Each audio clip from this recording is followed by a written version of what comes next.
Welcome to Success Talks, an exclusive podcast for our Yellow Magazine contributors. Success Talks features life-enhancing interviews with real people in professional roles and small businesses, providing our listeners tools, insights, and thought leadership to help restore life balance and redefine success. Each interview is varied and includes key lessons designed to help you focus your mind, improve productivity, and enable freedom and fulfillment. Enjoy today's episode. Whether you believe in God or you embrace spiritual aspects in your life, religion plays an important role. Religion isn't about rules and guidelines for how to conduct our lives. It also has science-backed health benefits. Religious people are healthier, they have more self-esteem, and they are protected against anxiety and depression. If you don't believe me, go check the research. It's mind-blowing. Now, I don't follow a religion. Instead, I focus on spiritual wellness. Spiritual wellness acknowledges our search for deeper meaning in life. And when we're spiritually healthy, we feel more connected, not only to a higher power, but also to people around us. It's quite a nice, pleasant place to be. We have more clarity when it comes to making everyday decisions, and our actions become more consistent with our beliefs and our values. Spiritual wellness is an individual practice. Religion is a specific set of organized beliefs and practices, and they are usually shared in a community, a group of people coming together. And as I say, there's tons of benefits from that. Whilst they're slightly different, both have amazing benefits to our lives. And today, our big question is, how does religion affect everyday life? To help us uncover this, we have Ian Campbell with us. Ian is an author of religious books and a children's author. You may have heard from Ian before. He's been on this podcast. We talked about how God spoke to him whilst he was on the toilet, and he came up with the grand idea of Billy Bogbrush, and off he went to make a children's book. If you're fascinated by that, please do go listen to the podcast. It was bloody brilliant. I had a great time with Ian and Tim talking about Billy Bogbrush. But anyway, back to today's podcast. Ian, welcome to Success Talks. Again, how is life treating you? Very well. Thank you very much for inviting me along again, Tammy. Yes, I'm doing good. Life is treating me well. Excellent. It's nice to hear that. And you said the same last time. So is it fair for me to make the assumption that by following your religious, I want to say practices, but I know you're going to correct me, that it's helping you feel this like joyful life? Yeah, you'd like to think so. And I think sometimes people, I mean, you said that in the opening thing, like Christians are more healthy and what have you, and it sort of helps against depression. But unfortunately, when you have belief and you have a faith, you're still a human being first, and you're still susceptible to a lot of other things, outside influences. The deeper your faith gets, the stronger your faith becomes in God. Yes, it should help you. I suppose it's like when you're a child, everything hurts. But as you know, when people say spiteful things, but as you get older, you learn to combat it. You learn to take it inside and just sort of, deflect it or come back with an answer or just be yourself. So I think that, the longer you are a Christian, then obviously it should help. But no, my life isn't always perfect. No, I have my down days. I have days where I've had over the last 5 years, I've had 4 sets of depression. Things do happen. I've had people die on me. Within 2017, my mum died. 2018, my ex-father-in-law died. In 2018, a colleague at work died a few weeks later, and just before that, a lad committed suicide that I worked with. I'm a human being. Things happen, and yes, it's going to affect me. But I think deep down, my faith is what keeps me grounded and solid. But I'd like to think I try to keep a clear head. I try to be sort of happier, but no, things do affect me. Like I said, at the end of the day, I am a human being. Yeah, no, and those things are they're tough to experience. Has religion helped you in any way? Like, for example, the community aspect? Yes, yeah, it has. I think when you've got a group of people that I think really when you look at when people say community, we tend to look at it as family, an extended family. So I've got my earthly family, so I've got my brother, I had mum and dad, but they both passed away, and I've got my Christian family. So I've got brothers and sisters in Christ who I can turn to. So I've got a life group, or I had a life group. I've got my church brothers and sisters. I've got the pastor. So I've got an extended group of people who I know that at any one given time I could sort of call them and just say, look, I'm really struggling. Can you come round? Can you talk to me? Can you come round, pray, whatever? And that's what it's about. So it's like having a big family. Oh, that actually melts my heart. Well, she knows. You carry on, you itch away. Some people will be listening to it rather than watching it, so they don't get to see you itch away. Thank you. In your article, it was fantastic to read your story and how you first came to meet God, and what that meant for you, and how you become trusting in those voices, and how it's part of your everyday life. But let's take everyone back to the beginning. When did you meet God? Like, what was that moment like for you? I think right from my earliest memory was about sort of 3, 4. When we lived in Germany as children, we used to go and see the local vicar, padre, whatever. And we used to have like a children's thing where he talked to us about God. So my mum was a Christian from the age of 18, so she obviously believed. My dad didn't, but he came to accept Christ just before he died. So I've always sort of had that.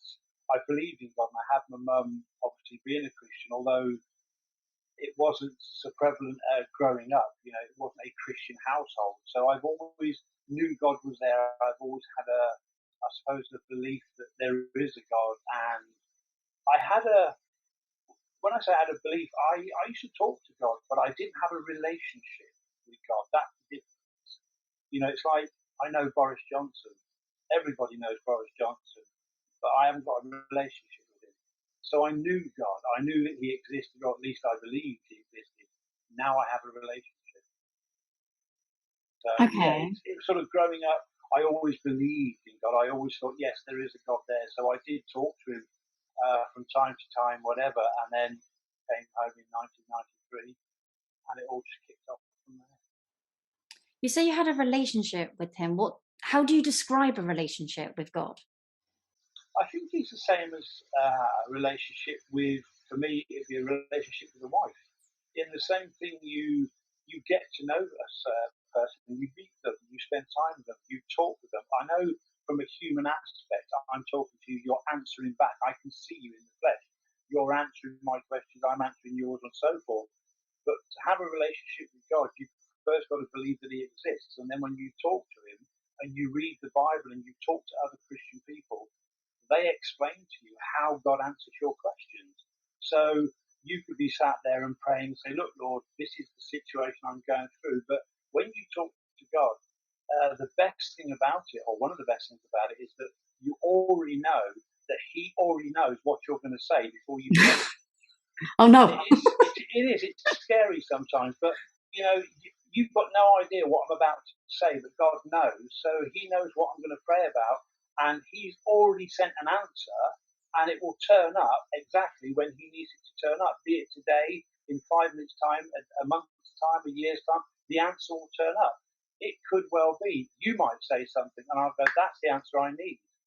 I've had that before. Somebody said something, I've gone, "That's the answer." Or I picked up my Bible and I've been reading something, and also like jumps out at me. Or I'm listening to music, listening to some music. There could be numerous ways you'll just get an answer, and somehow it's like, how do you know you're in love? And people just say, you know that you know, and you can't explain it, but you just know. So I think it's the same with the relationship with God.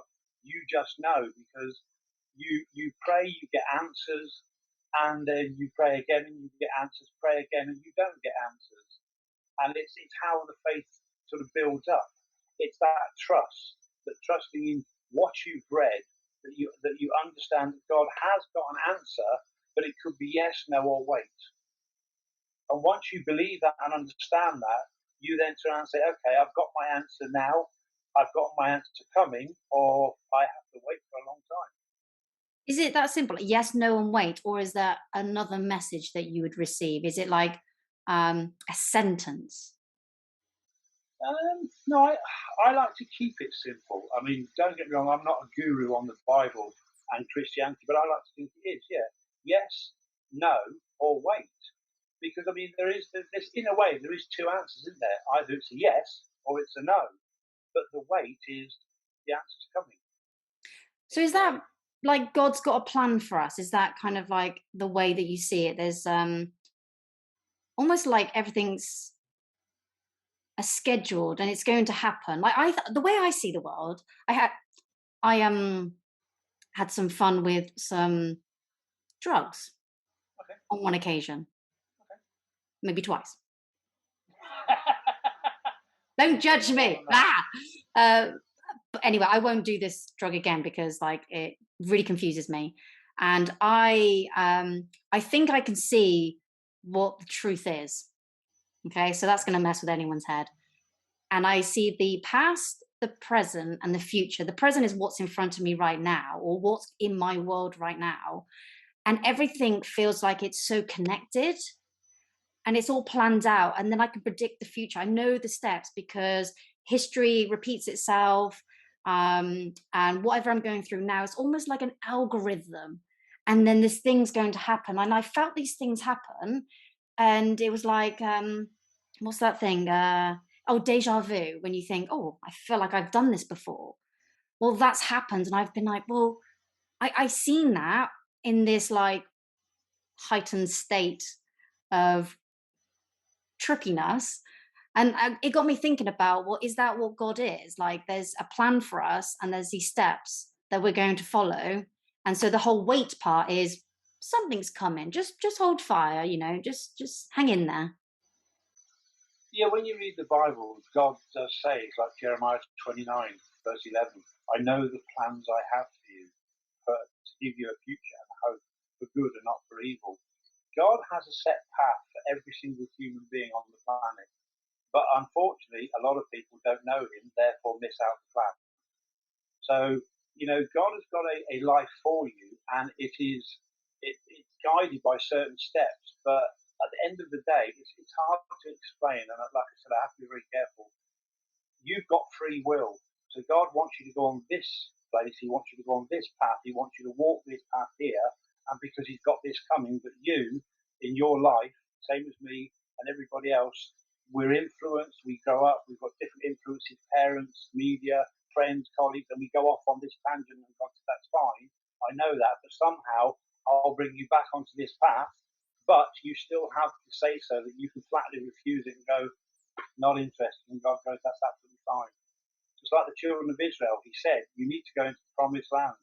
But for 40 years, he made them walk round and round and round this set area because they defied him and they weren't interested. They complained. He fed them, he watered them, he showed them, he gave them everything that they had that they needed. And they complained and said, what, this manna again?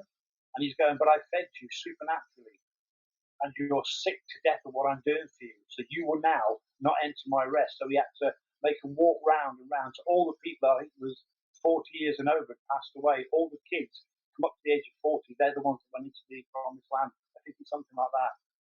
Because they just literally refused to listen.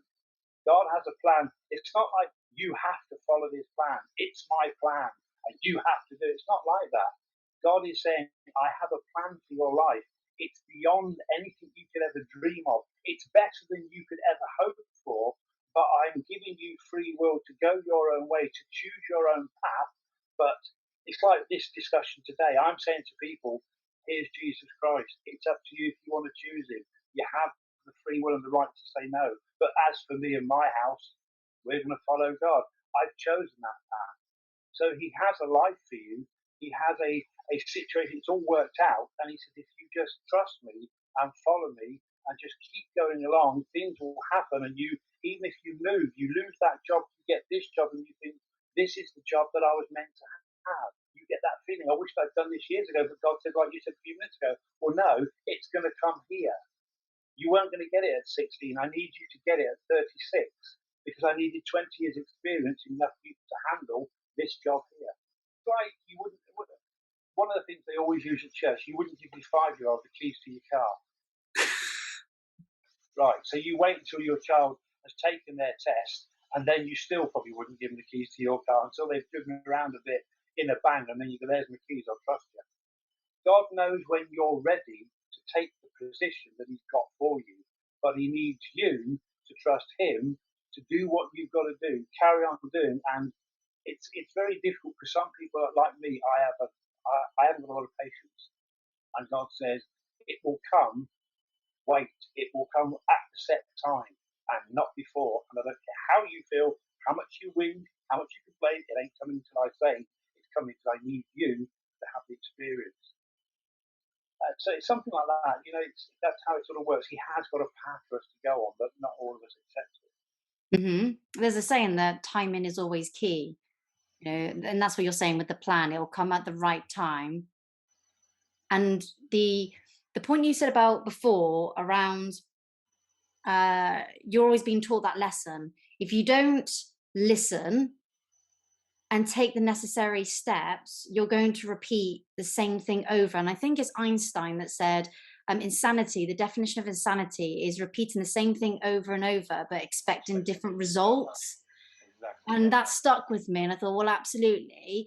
We are presented with these lessons at different times to see whether we understood the lesson and we can apply the lesson. And if not, we just need to experience it again in a different form and it will keep showing up. And that's where I find that ownership is key. And with my coaching, it's, well, take some ownership in your situation and what have you learnt, good and bad, and apply that moving forward. Do you want to repeat the same thing?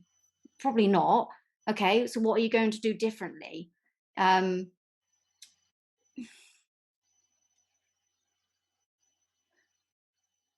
just unsure where then God will come in. If you're someone like me, let's say you're on the fence and you're thinking, okay, how do I practice this? How do you know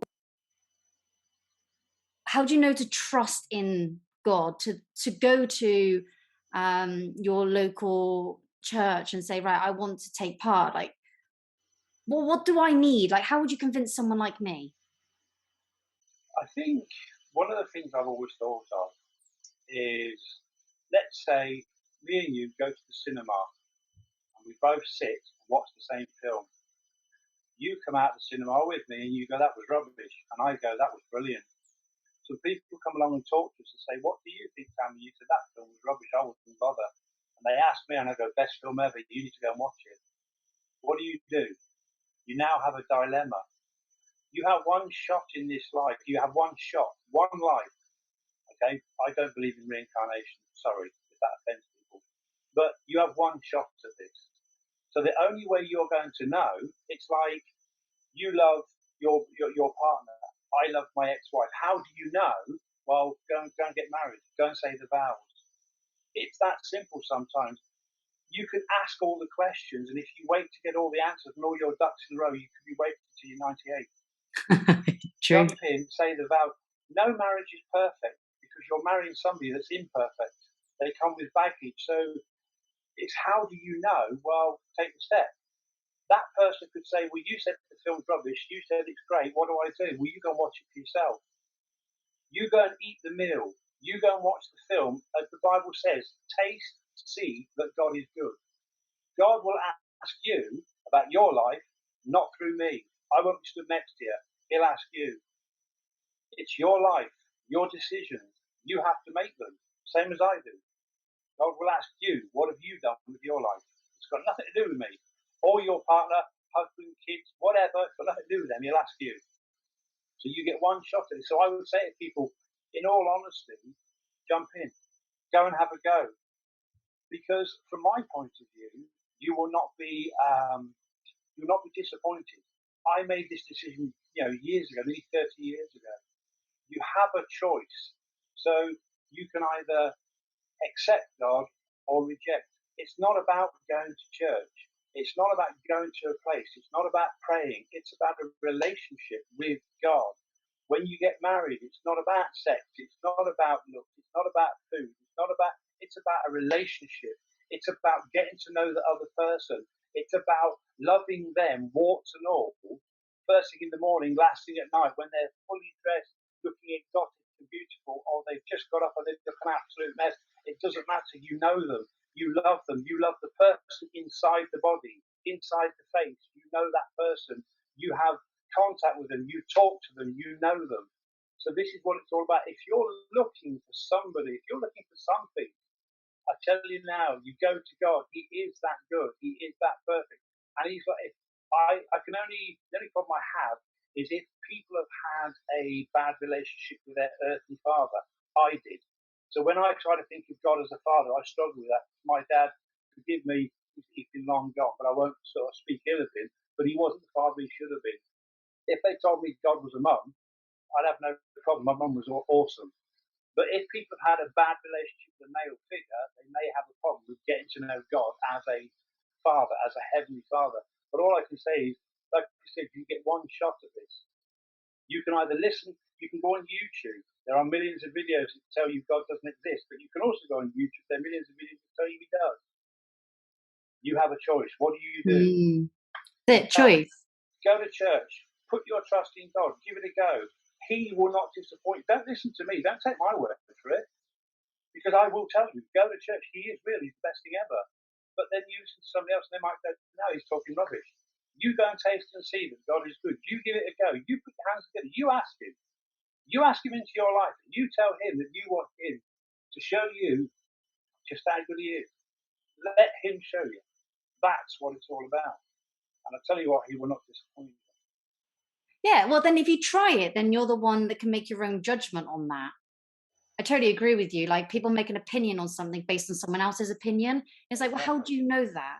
Why don't you go try it for yourself and have your opinion from your experience? Surely that's better way to guide yourself. Yeah, that's it. I mean, how are you ever going to know? How do I know if I like that? Well, eat it. And if you spit it out, you don't like it. Yeah, I can tell you, chocolate cake. Somebody might go, I love chocolate cake. I'll eat chocolate cake morning, noon, and night. But then somebody else might go, take it, that's horrible. Well, now you know you don't like it. So stay away from chocolate cake. How are you going to know? Drink it, taste it, watch it, listen to it. You've got 5 senses. Use them. Don't just take my word for it. Jump in, give it a go. Do you remember the time where God spoke to you and that was just the cement, like you were like, I'm all in now. This was so important to me. And the trust, because trust is such a big thing. How do you then go into into deep trust, not like surface level trust? Like I've already said, it's in a marriage. It's the same thing as a marriage. How do you get into when you first meet a girl? For me, as a bloke, when you first meet a girl, you look at and you like what you see. Then you start going out with her, you talk to her, you meet with her, and then you get to know her. Then you get to know her ways. You get to know how she thinks, what she says, what she feels, and then Right. you go through some things and you see how she reacts, what she does when you're in trouble, when you've got no money, when you've got this. What does she do? And then that trust is built up little by little, same as building a house, one brick at a time. See, when you trust God, you have to trust God one step at a time. God will work at your speed. God knows how good he is. You need to know how good he is. So the only way to do that is for you to have a go and you to put your trust in God and say, look, God, I'm going to trust you with this. What are you going to do about it? And God says, not a problem. I've been waiting for you to give me that chance. Now I'll show you what I can do. Then when God answers it, but some people have got their answers and gone, oh, that was luck, faith, right time, and God's going, good, look, you asked me for it, I've sent it. It's like the bloke drowning in the sea, and a boat comes along, and he says, no, don't worry, God will save me. And then another boat comes along, don't worry, God will save me. Then a helicopter comes down, he says, don't worry, God will save me. Then he drowns. He said to God, I thought you'd save me. He said, I sent you 2 boats and a helicopter. What more do you want? Think about it. Sometimes it is simple. People try to overcomplicate things. Trusting God, for you to trust me, you have to give me a task. You have to tell me something. You have to tell me a juicy bit of information to see if I go and tell someone else. How will you know to trust me? If I don't tell anybody else, then you don't It's trust through me. experience. You have to experience it to know and build up that trust. If you don't tell me anything, how are you going to know I can keep my mouth shut? If you've never told me anything, how do you know I don't tell anybody? Tell me Mm. something, and then I won't say a word. Then you'll know you can trust me. Taste and see that the Lord is good. It is that simple. That's what I write in my book. It is that simple. Don't get complicated where God's concerned. Try it. Simple. All right, give me something juicy. Someone is interested, and you're talking to them. They feel a bit inspired. They're like, okay, I understand what you're saying. I'm gonna try this, but like, what's the myth or the thing that usually stops them from taking that leap? I think a lot of it is family orientated, um, what they've been brought up. So obviously, if they're from different faiths, if their parents are non-believers, atheists, don't believe in God, if they are in all their friends and family peer pressure, don't believe in God. I've had that before. Not just with faith, but with a lot of things. Where your friends will go, "Oh, you're not going to go with that," and you're like, "No, no, no, no," but you desperately want to. You're not going to go out with that girl. Like, no, no, but you really like her. You know what I mean? So you have that stuff. So I think people are going to go, but they have to get over that, whatever that but is. I know it's difficult. It's not the easiest thing to do, but like we've said, and I think you said earlier on in your magazine and when you do your coaching, take responsibility for yourself. You can let that but, whatever they say, mum, dad, whatever, I'm not going against families, but if it comes to it, you have a choice. Do you want Christ? Do you want what he offers? Well, then you have to get to know him. He's not going to give you the keys to his front door if you're just going to stand there and say, but. If that but stops you, it's your choice. He gives you free will. So Hmm. I know people have that but my family have never believed, but I'm of a different faith, but I have a problem. I understand there are lots of ifs, buts, and maybes, but it all comes down to just go for it. If I eat this, what if I'm sick? Well, what if you enjoy it and you're not? There's always going to be an opposite answer. Well, try it. I'm sorry if it makes you sick. Okay, well, sorry, but try it. Again, it comes back to try it. So there are buts and ifs, and I know people are really scared, and I was at first, but I thought, you know what? I got to the point in my life where I thought, I am just going to dive in. I am not listening to anybody anymore. I'm doing it for myself, and you will not be disappointed. He will not let you down. Go for it. He is what you're waiting for. You made me think about when I was younger. I can visualize this moment. You know when like when you're either going through like a happy moment or a really sad moment, you get these visualizations of a moment. Like you could tell what you're wearing, what the temperature was, who was with you, the smells, everything. You get so attached to this moment. And I remember being in my hometown, Hereford is where I'm from, and there was this guy who used to stand on this like little platform thing on a corner, and he would be preaching, and he'll be reading parts of the Bible out and saying to people, "Go try," and so on. And my friends, I used to hang around with yobs. I used to be one of those girls with the tracksuits and thinking I'm cool and like, yeah, look at me causing trouble on the street, yeah. And they would mock preachers, going, "Oh, look, preacher preaching again." And so that's always been in my mind. And so I recently got triggered because someone called me a preacher because I was trying to express my passion for something, and they said, "Oh, you're just a preacher." And I took myself back to that childhood moment of me mocking, or we were mocking someone preaching, and I have this belief that they are like idiots for preaching something, but I didn't quite understand it. However, it was showing up in my adulthood, and I found that absolutely fascinating. Hmm. It is a lot of things happen from your childhood. It stays with you for years, and that can be a stumbling block. But yeah, so like I say, again, there are blocks that we have to overcome.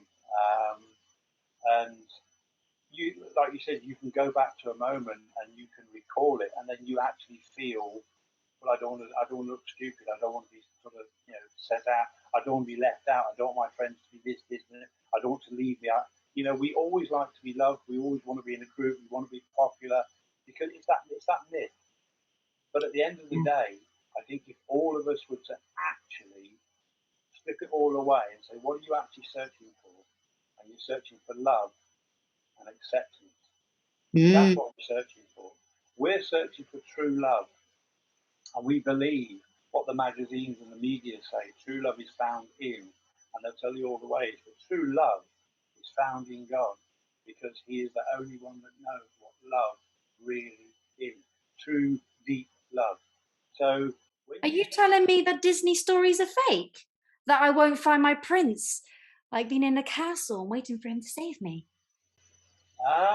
yeah, there's a few frogs you need to kiss. Best of luck with that one. But no, but we are searching for, we want our heart to feel absolutely full of love. We want to feel that.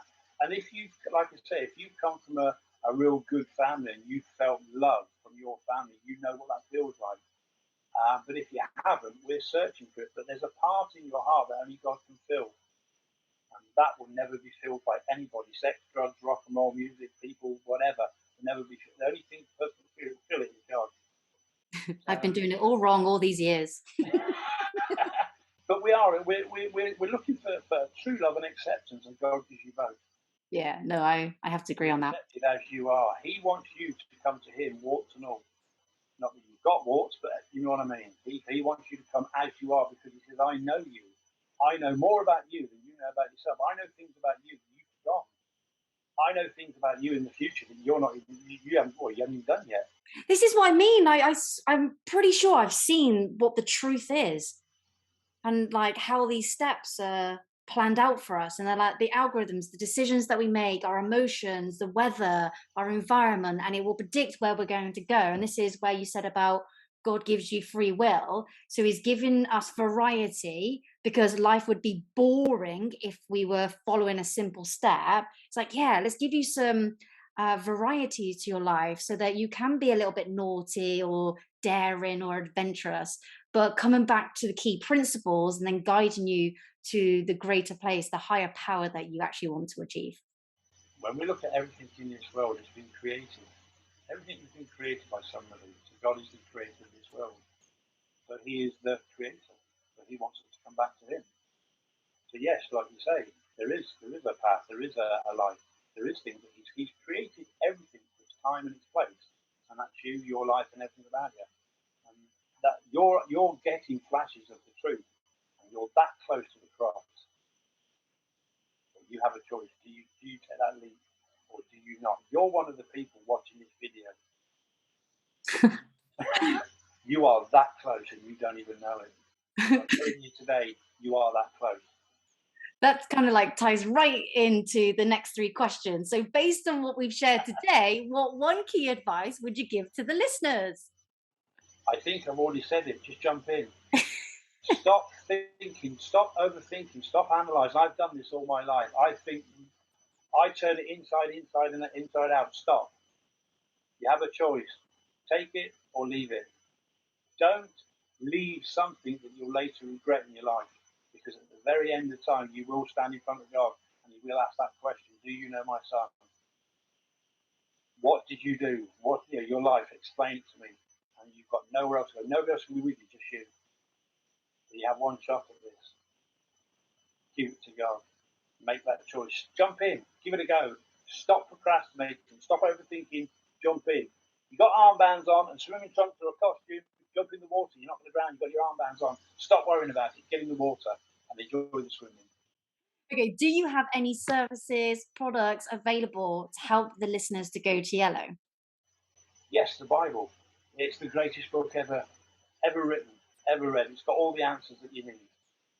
Read it. Nice. Okay. And then how can the listeners get in touch with you? Well, you can, if you look on the Yellow website, go to Yellow website, you'll see on the piece that's been done by for me, you'll see a picture of my book, What We Got, and if you click on it, it'll take you to my YouTube channel, IAC videos. There's lots of videos, and I talk the same as I do now.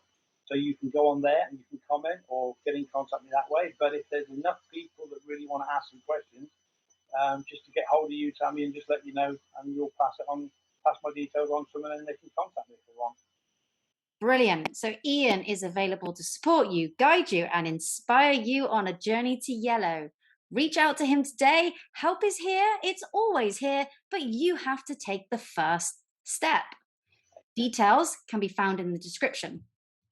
Ian, thank you for your words of wisdom today and in the Yellow magazine. You're welcome. Thank you for inviting me. Thanks for asking me. It's been a pleasure. May your life be yellow. Yellow. Yeah. I knew I should have got that sort of practice that a bit more. Welcome to Go to Yellow. Subscribe to our channel to learn how to redefine success and restore life balance. If you like this video, please give it a like, leave a comment below. But remember to turn off the notifications because we want you to live your life and not to be controlled by the ping. May your life be yellow.